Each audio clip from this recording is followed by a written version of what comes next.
This is Go Na. Go Na is a weekly show that aims to help 15 to 25-year-olds make the most of their lives.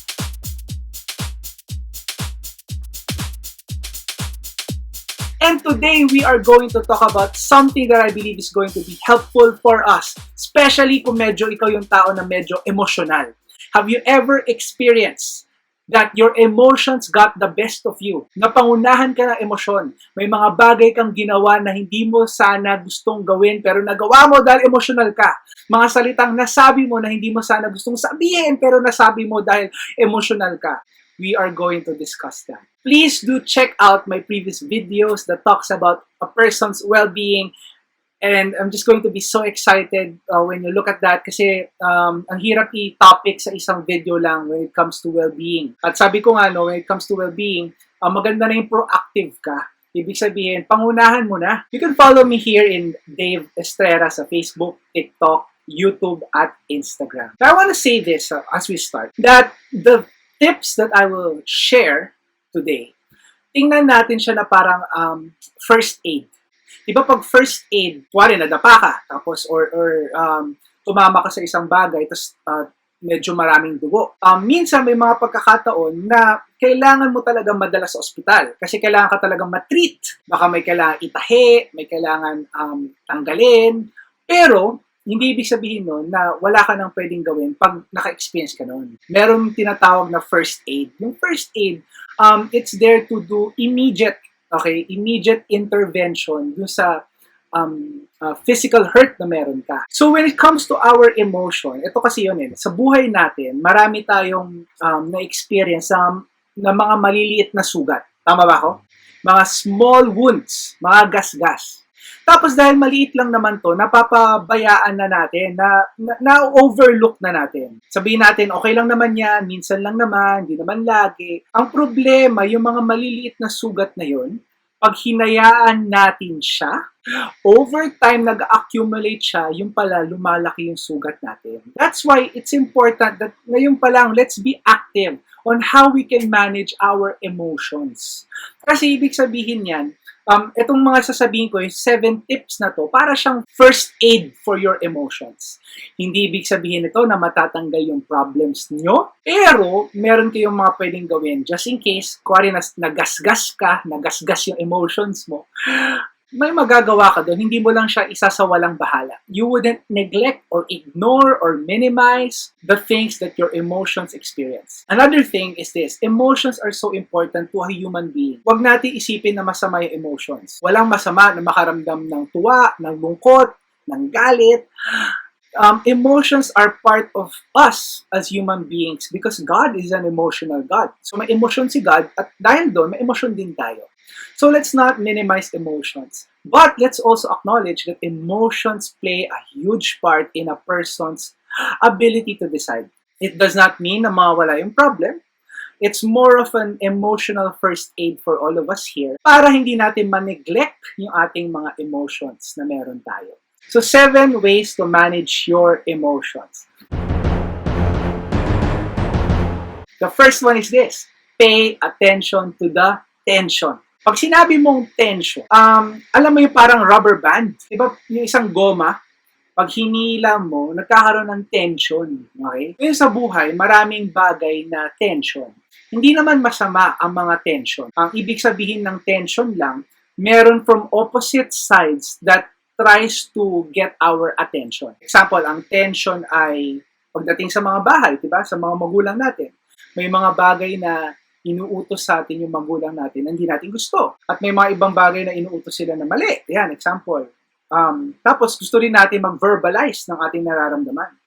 Tension, yung gusto natin sila respetuhin, at tension din, yung gusto natin mag-speak up. Ibig sabihin ng tension, wala namang mali sa pareho. Walang mali na respetuhin natin sila, wala ring mali na mag-speak up tayo. Pero, tension, ibig sabihin ng tension, nasa gitna ka. Minsan may mga pagkakataon na kailangan mo pumunta sa kabila, minsan may pagkakataon kailangan mo pumunta sa kabila. Pero kadalasan, tension siya to manage. At pagdating sa emotions natin, Minsan may nararamdaman tayo na hindi tayo comfortable. Pag sinabi kong tension when it comes to our emotion, yung parang feeling mo hindi ka comfortable, hindi mo lang ma-explain pa. Minsan kasi pag hindi mo ma-explain, feeling mo hindi siya totoo. Na i-invalidate yung emotions. So yun yung isang bagay, wag natin i-invalidate yung emotions natin. I-acknowledge natin. Hindi ibig sabihin na sasang-ayon tayo sa emotion natin. Hindi ibig sabihin na pangungunahan tayo ng emotion natin. Pero acknowledge natin yung emotions na yun. So, minsan may mga ganun tayong nararamdaman, hindi mo ma-explain kung bakit. Diba? Na parang, meron lang hindi ko ma-explain eh. Ang suggestion ko, pag naka-experience kayo ng tension, pay attention to it. Do not ignore it. I would also say, slow down. Slow down. Ang tawag na iba dito, gut feel. Yung parang hindi mo talaga ma-explain eh. Parang may something lang. May kutob ka. Yan yung pinakamalapit na Tagalog word. May kutob ka. Na may something dito, hindi mo ma-explain. Tension. Pag may tension kang nararamdaman, pay attention to it and slow down. Huwag kang gagawa ng desisyon ng padalos-dalos kung may tension kang nararamdaman. Minsan nagde-decide kasi tayo agad, dahil nga hindi mo ma-explain tong nararamdaman mo, didesisyonan mo. Tapos pagkatapos nun, doon mo marirealize, ito pala yun, sabi na eh. Sabi na eh. Yun. Yun yung sabi na, yung sinabi mo, sinasabi ng emotion mo yun, may sinasabi siya. Nakakalimutan lang natin. Kaya nga sabi, pay attention to the tension. Okay, this is our number 6 way to manage your emotions. When you experience a mess in your life, you commit a mistake, you feel bad about yourself, sometimes you feel like parang napakawala ng kwenta ng mismong buhay mo. I want to encourage you with this to find the message in the mess. Ibig sabihin yan, pag pinangunahan natin yung feelings of insecurity sa puso natin, nakakalimutan natin minsan magkaroon ng perspective about maybe may message si God dun sa mga emotions na meron ka. If you feel down, if you feel broken, if you feel like you've done something wrong, baka may tinuturo sa'yo si Lord. And it's finding the message in the mess. Huwag mong ikahiya minsan. Huwag mong isipin na, nagkamali na ako, hanggang dito na lang ako, o wala na talaga. No, find the message in the mess. Hindi mo dinideny yung naramdaman mo, yung feeling mo. Pero naniniwala ka na may purpose behind this. This is different from toxic positivity. Toxic positivity is blindly saying that there is a good in everything. Sometimes you have to acknowledge that there are bad things that's happening around us. At pag hindi natin ginawa yun, toxic talaga ang positivity na yan. But this is not what it is. This is acknowledging that I've done something wrong, but I trust that there is someone who can make me see how I can process all the mess in my life. He has a message for me. I have a mission in this life. At may purpose pa rin to. That's not toxic positivity. Toxic positivity is when we ignore the bad things that's happening. We acknowledge the bad things, but we also acknowledge the God who is able to turn things around. So find that message in that mess. Yung feelings mo na mess yung nangyari sa buhay mo, gulo, nakakahiya, huwag mo isipin na walang kwenta lahat yan. Actually, pag inisip mo walang kwenta lahat yan, nakakalungkot talaga. But I want you to see that there is a message in that. Number 5 is this. Monitor your self-esteem. How you view yourself. Tingnan mo, apektado na ba ako sa mga nangyayari sa paligid ko? Apektado na ba yung pananaw ko sa ibang tao, sa sarili ko? Apektado na ba ako sa pananaw ko kay Lord? Monitor your self-esteem. Minsan, kaka-endure natin, kaka-tiis natin sa emotions natin, lalo na pag Pilipino, medyo matiisin tayo. Hindi natin napapansin, bumababa na yung self-esteem natin. So it's very helpful that we acknowledge and monitor our self-esteem. Apektado na ako dito. Nadadown ako. Kaya marami akong kilala na okay rin yung ginawa nila. No? Sinabi nila, nadadown sila lately sa mga nakikita nila sa social media. They have to take a break. My wife would do that. She would log out her Facebook. She doesn't use her Twitter. Kasi alam niya, nakaka-apekto sa self-esteem niya. Nakaka-apekto sa pananaw niya sa sarili niya. Kasi makikita niya ibang mga kasama niya na wow, parang sila, wow, ito yung nangyayari, ito yung ginagawa nila. Naapektuhan na siya. May emotions. Tapos, ang nangyari, pag may mga kausap ka sa paligid mo, nadadala mo yung emotions na yun. Diba? Monitor your self-esteem. Pag nakaramdam ka ng inggit, example, sa mga ibang mong kaklase, buti pa sila, may ganito, may bago, walang problem sa internet nila, tapos maririnig mo yung mga tao sa bahay, nadadala mo yun. Ibig sabihin na tatamaan yung self-esteem mo. Diba, experience mo yun, nag-away kayo ng tropa mo, nag-away kayo ng boyfriend mo, girlfriend mo, tapos bad trip ka, emotional ka, napagbubuntungan mo yung mga tao sa paligid mo. Yan. Hindi kasi natin na monitor yung self-esteem natin. Emotional tayo, feeling natin hindi naman tayo apektado, nadadala natin sa iba. Yun. Number 4 is this. Use positive distractions. Yan. Minsan okay lang ma-distract. Ang mahirap at ang mali lang naman ay pag palagi mong tinatakbuhan ang iyong problema. Some people call this coping mechanisms. Dati, pag malungkot ka sa school, bad trip ka sa school, ano ang gagawin mo? Diba sa atin dito, pupunta ka sa mga sinihan, iinom ka ng milk tea, tatambay ka sa bahay ng kaibigan mo, magkukulitan kayo with them, maglalaro ka. Yun yung mga coping mechanisms natin. May mga positive coping mechanisms, may negative coping mechanisms. Minsan naman, ang negative coping mechanism, pag bad trip tayo, maglalasing tayo, ano pa ba? Drugs, negative coping mechanisms yun. Ngayon, ito yung problem. Ngayon, dahil sa pandemic na to, pag bad trip ka sa bahay, dati diba pag bad trip ka sa school, aalis ka. Tapos kung bad trip din sa bahay, hindi ka muna uwi. May pupunta kang isa pang lugar, yung third space mo. Minsan yung church, minsan yung mall, minsan bahay ng kaklase mo, minsan park. Dahil sa pandemic na to, pag may problem sa school or sa bahay, kasi nga work from home, study from home na tayo. Pag may problem sa school or sa bahay, saan ka ngayon pupunta? Wala na yung dating coping mechanisms mo. Kaya nga, importante ngayon pa lang that we make healthy coping mechanisms. Now, ano yung mga iba't ibang coping mechanisms na yan? Verbalization to other people, prayer, of course, taking the time off is another one. Kain, of course, is a good coping mechanism. Also, wag mo lang sasobrahan, saka wag lang lagi unhealthy, wag laging unhealthy. But these are all positive distractions. Ngayon pa lang, gusto ko isipin nyo na, paano yung iyong positive coping mechanism pag stress ka? Kasi wala na yung mga dating coping mechanism mo. Kaya mas mahirap ngayon. Dati, pag emotional tayo, kaya natin gumaling agad kasi may magpapatawa sa atin, may coping mechanism tayo. Ngayon, may issue ka, sugatan ka, wala na yung dating first aid mo, yung coping mechanism mo, tapos may problema na naman. Halos sunod-sunod. So, syempre, hindi kasali dyan yung drugs, paglalasing, pagbibisyo. Learn from loss. Tanggapin na natin, may mga ilang bagay o tao na importante sa buhay natin na mawawala. Minsan, may kagagawan tayo, minsan wala. Minsan, may responsibility tayo, kadalasan naman wala. And I want all of us here to acknowledge that loss, sadness, loneliness are part of our human lives. We live in a sin-broken world na meron pa rin talagang nawawala.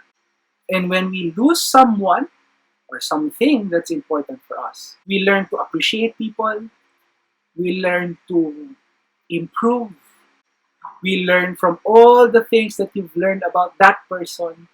Kumbaga, you use the loss that you've experienced and you use that to become a better person. Hindi ko sinasabi na minamaliit mo yung loss. In fact, kung kailangan natin mag-grieve, kailangan natin iiyak to, it's okay. But the reality is, there is something from a loss. Minsan kasi pag nawalan na tayo, we experience loss, nawawalan na tayo ng gana magpatuloy. But when we learn from a loss, what we're saying is, my purpose yung bagay na nawala. Remember the grieving process? 5 grieving process, naalala niyo ba? 5 grieving process is this: denial, anger, bargaining, depression, and acceptance. Denial, yung ayaw pa natin aminin na nawalan tayo, hindi naman totoo yan, sandali lang yan. Anger, nagagalit tayo, nakakasalanan niya, ano ba naman yan? Or sinisisi sarili, galit ako sa sarili ko, ba't ko ba hinayaan yan? Bakit di ko sila in-appreciate? Bakit nung nandito, ganyan-ganyan? Bargaining is, gagawin ko lahat, okay? Para lang hindi mawala. Yan, nagkakaroon ng nagtatry tayo mag-negotiate. Depression means there's a period wherein we feel sad and we feel down, and then finally acceptance. When we realize na wala na. Acceptance does not mean na we've moved on. Some of us here, acceptance means just dealing with the pain, dealing with the loss. Pero meron pang pang-anim na bago, recent lang na dinagdag, no? Which is meaning. May meaning tong loss na to. And some people find hope once again when they found meaning from it. Or, as we say, learn from loss. Deal with guilt. Aminin na natin na tayo bilang mga tao, may mga nagawa na tayong mga mali. May mga nasaktan tayong tao. At minsan, guilty, we feel bad about it. Guilt. Ang minsan ang ginagawa ng tao, pag may mga feeling of guilt, tinatago nila or nire-repress nila. Ang problema, hindi naman talaga siya nawawala. Nakatago lang yan. Pero pag may mga issue na dumadating, lumilitaw yan. Kaya pala ganun ka mag-isip, kaya pala ganun ka magsalita, kaya pala ganun ka mag-react. Kasi nirepress or tinago mo yung guilt feeling mo. Minsan, galit ka with the same issue. Pero hindi mo matanggap sa sarili mo na, ay, issue ko rin yan. Sometimes you need to come out clean and confess. Diba? Sabi nga nila, the truth will set you free. Alam ko, sometimes the truth hurts. But to live a lie that gives you pleasure, eventually the truth will be found out. And it's going to be more devastating. Ayoko makasakit, tatago ko muna yung katotohanan. Tapos marirealize yung taong yun na lahat ay kasinungalingan, mas masakit pa yun. Mas gusto pa natin magpakahirap itago ang katotohanan kaysa tanggapin yung hirap ng pag-amin. Confess it to God. There is no sin that you have done that would make God love you less or more. He loves you, period. Now, sometimes naman, no, pinatawad ka na ni God, pinatawad ka na ng ibang tao. Minsan tayo naman masyado tayong hard on ourselves. So, when that time comes, minsan kailangan mo matutunan na patawarin yung sarili mo. Dinala mo yung kasalanan mo kay Lord at natanggap mo yung kapatawaran na galing sa Kanya. Kung humingi ka na kapatawaran sa ibang tao at pinatawad ka na nila, but dealing with guilt also means na kaya mong patawarin yung sarili mo. Kung pinatawad ka na ni Lord, then I think it's a sign that you learn how to forgive yourself. Minsan kasi okay naman na talaga lahat pero tayo yung nagpapaulit-ulit ng mga bagay. Confess your sins to the Lord. He is faithful and just and will purify you of all unrighteousness. And lastly, seek help. Emotional first aid to, sugatan ka. Alam mo na pag napatigil mo yung sugat, hindi ibig sabihin niya na wala na yung sugat. Napatigil mo lang yung pagdudugo or natakpan mo lang ng band-aid pero dumudugo ka pa rin. Tatawag ka pa rin ng tulong. Don't be afraid to ask help from God, from other people, from friends to help you deal with this. Sa panahon natin ngayon, napakadaling mag-isolate. Napakadaling magbigay ng excuse para maging mag-isa. At hinahayaan na lang natin kainin tayo ng guilt, ng loss, ng mess, ng tension, ng insecurity. Sugatan ka na pala. Hindi ka na nga marunong mag-first aid. Or minsan kaka-first aid mo lang, pero hindi talaga nadi-deal yung sugat. Seek help. Some of us here, baka kailangan mo ng professional help na. It does not make you less of a person if you ask help. Alam ko minsan nakakaapak sa pride ng ibang tao, no? But seek help for the well-being, for your well-being, and for other people's well-being. So there you have it. Those are 7 ways to manage your emotions. Hopefully this has been helpful for you. Please, kung hindi ka pa nakakapag-subscribe sa Facebook, sa TikTok, sa YouTube, and sa Instagram ko, follow me at Dave Estrella. Once again, let's go na. A weekly show that aims to help 15 to 25-year-olds make the most of their lives. And I hope to see you again next week.